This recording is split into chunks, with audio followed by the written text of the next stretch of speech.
This is Mr. Halsey with 8 Squared Sufficiently Understood Science, and today we're going to be learning how to determine if a chemical equation is balanced or not. So we're going to start off by counting multiple molecules. And so what we're going to take a look at is when you have multiple molecules, we're going to learn that first, and then we'll be able to determine if an equation is balanced or not. So counting for an equation is no harder than counting atoms of a single molecule.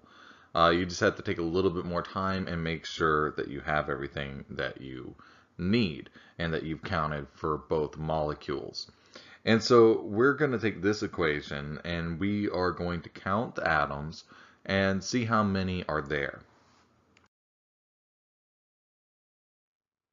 So we're going to be using the same method that we've used before for finding out the number of atoms for each element.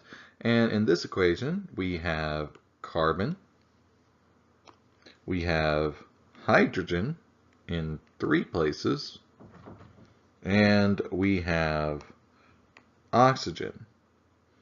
And so we're going to count up the number of each element. So let's start with our first one, carbon. So it only occurs in one place, so we only have to figure out what it is there. So we have a subscript right here, which tells us that there are 2 elements of carbon.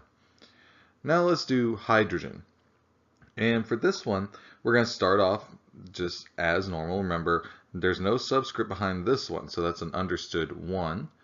We do need to account for the coefficient. We'll get to that as we go. So I think for this example, what we'll do is we will go through individually and then add them all together. So we're going to start right here. And so we have 5 hydrogens. And right here, we have 1 hydrogen. Then we're going to go over here. Remember, we have a distributive. So that means there are 3 of these H2s. So 3 times 2 is 6, which gives us a total of 12. So I'm going to go ahead and, I'm going to go ahead and leave that there actually, so we can see it at the end. And then let's take a look at our oxygen. So there's only 1 occurrence of oxygen. It has no subscript, so it's an understood 1. And so there we go. So our end result is 2, 12, 1. Carbon 2, hydrogen 12, oxygen 1. So it's not that much more difficult than actually going through and doing everything normally.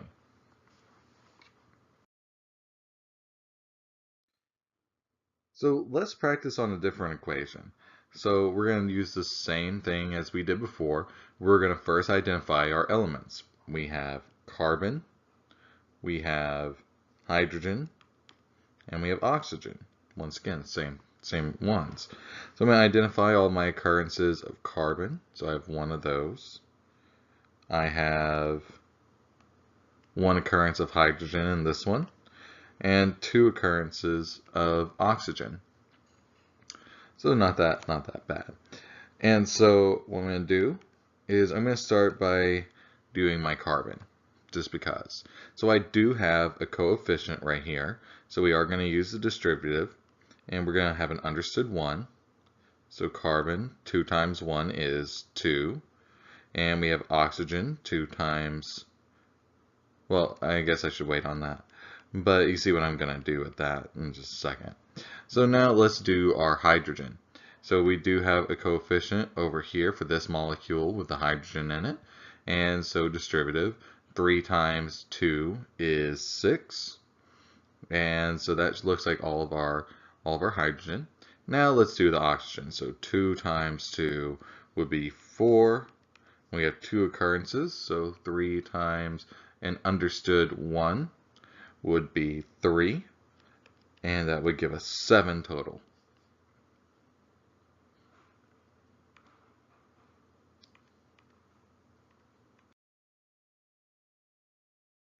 So let's try this one. Now this one seems quite a bit more difficult. It looks difficult, but it's the same process that we've been using.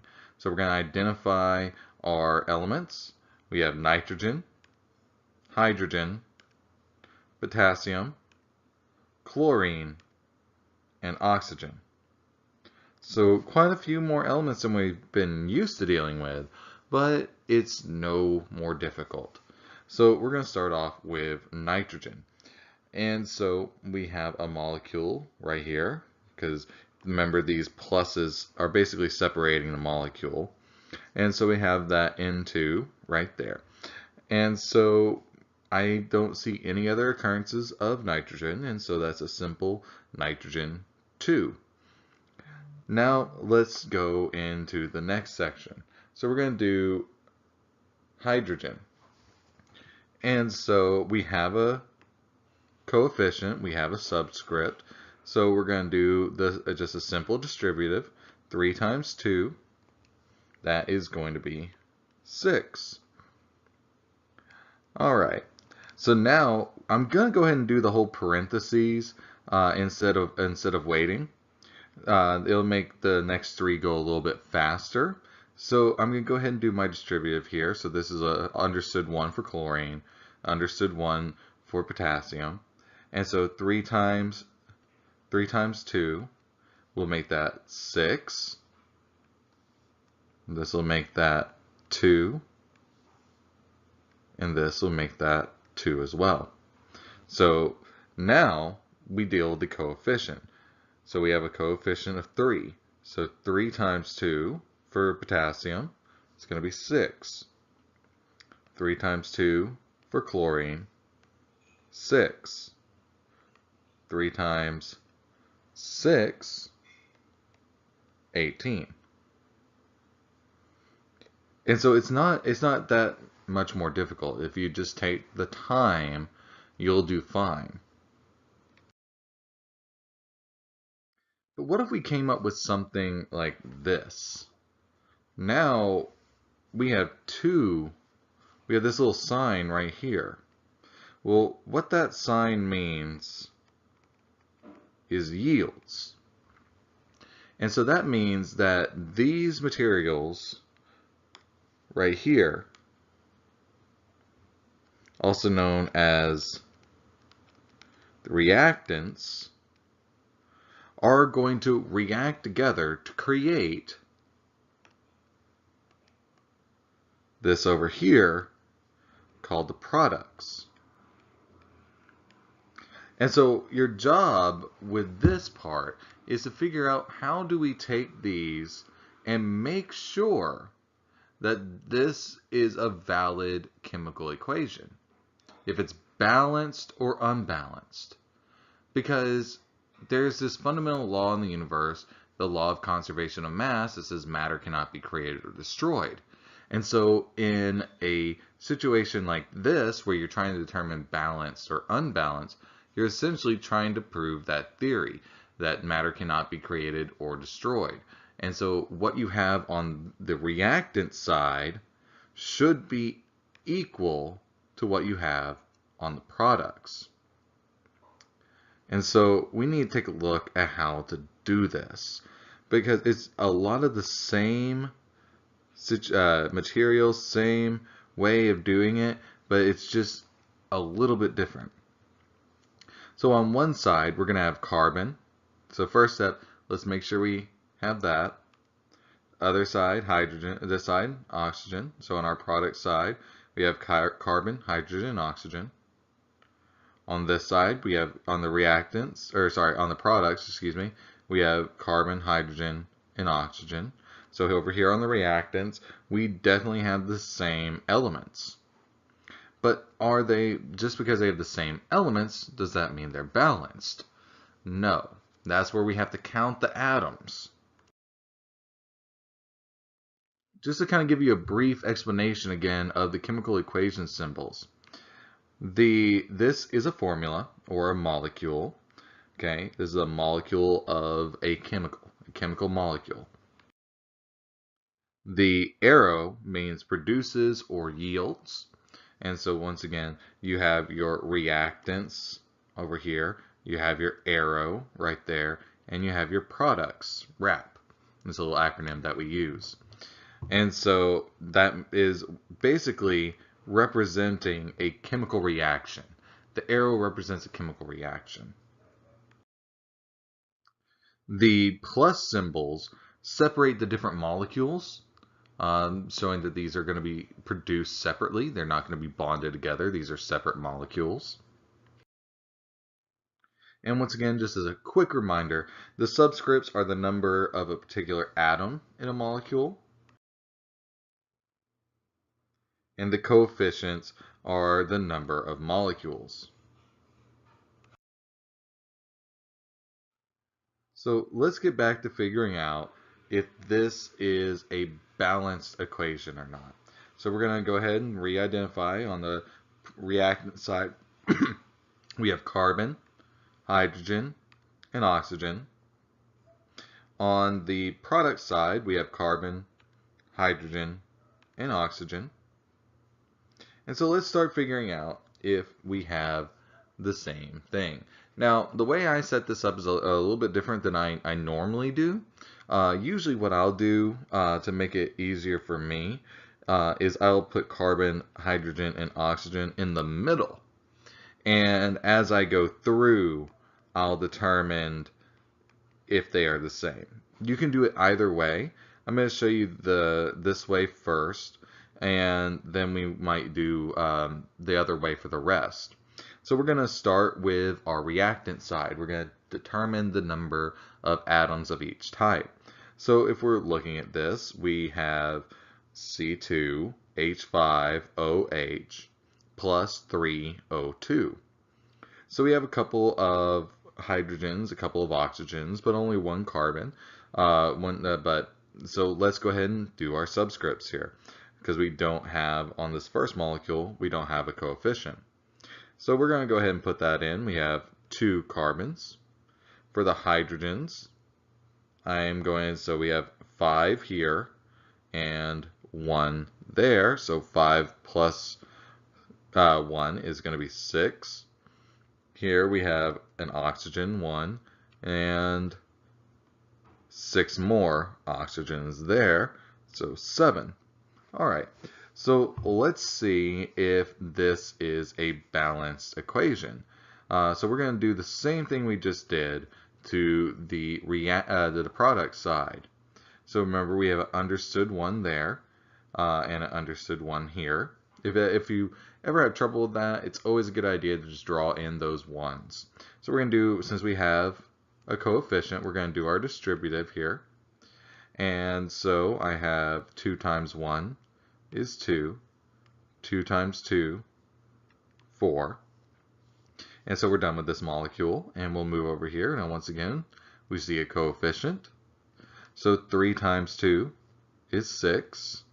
3 times 1 is 3.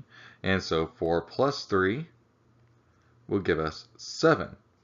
So this does check out. It is a balanced equation, meaning that we have the same number of each type of atom on both sides.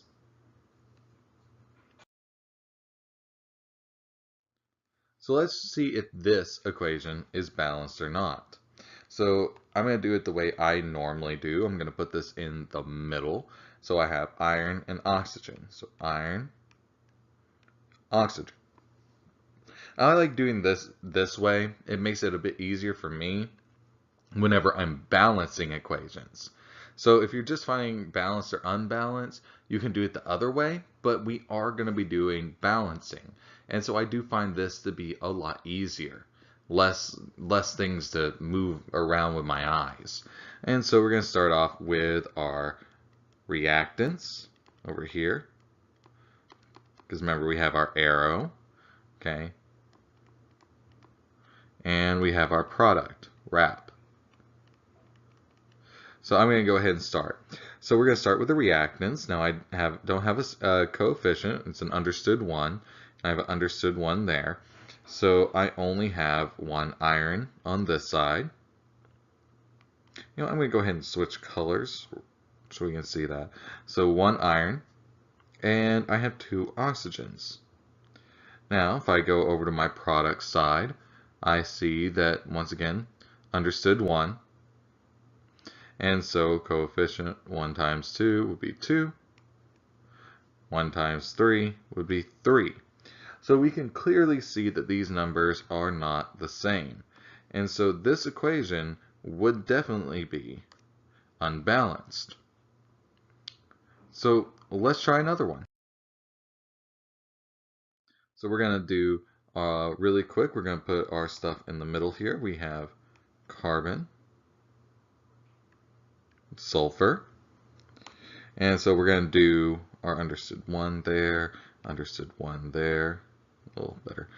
And so we have 1 carbon on this side and 8 sulfurs, while on this side we have 1 carbon and 2 sulfurs. So once again, quite easy to see that this is an unbalanced equation. Let's try this one. It looks to be a little bit harder, but once again, I'm going to go right under my arrow and I'm going to start putting things in. So I can clearly see that I have the same elements on both sides. So carbon, hydrogen, chlorine. That's a Cl, not a Ci. All right, so let's start with our reactant side. Okay, and so on the reactant side, I have 1 carbon. 1 carbon. I'm going to go ahead and label my understoods just really quick. Okay, and so I have 1 carbon. I have 4 hydrogens. Using my distributive property, I have 8 chlorines. All right, so let's move over to the product side. So I have 1 carbon. Right here, I have 4 chlorines. Now let's move to the next one. So we have a coefficient. So it means we're going to use the distributive. 4 times 1 is 4.